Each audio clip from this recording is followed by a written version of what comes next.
New Jersey-born rocker Jon Bon Jovi had a part-time job in a women's shoe shop before landing work at the Power Station Studios in Manhattan. While there, he recorded a demo of songs he'd written and began the long, hard road to finding fame and fortune, which began in earnest with the formation of a band that could have ended up being called Johnny Electric. At the suggestion of a friend, they reluctantly agreed to go along with Bon Jovi and scored their first hit in 1984 with Runaway. Alongside John, the lineup featured guitarist Richie Sambora, keyboard player David Bryan, drummer Tico Torres, and bass player Alec John Such.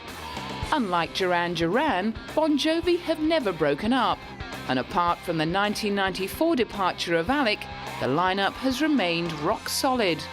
Although all members have been involved in side projects, they've rocked on together through 10 studio albums, 2 compilations and 1 live album, performing over 2,600 concerts in more than 50 countries, in front of 34 million fans.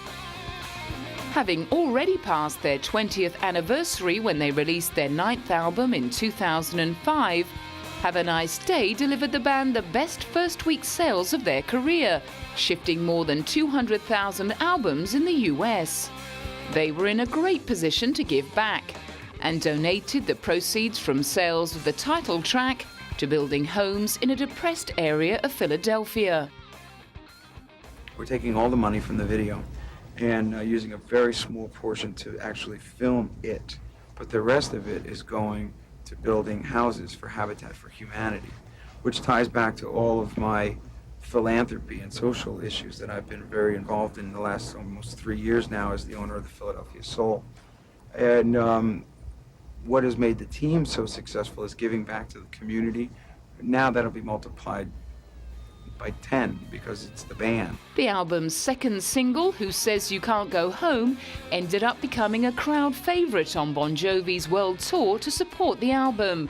The duet with Jennifer Nettles also went to #1 on the Billboard Country chart. Very nice, you know, it's the first rock band ever, and it's #4 in the Hot AC charts, and you know, going up steadily up the pop charts now that it's out on that format. So it's doing great.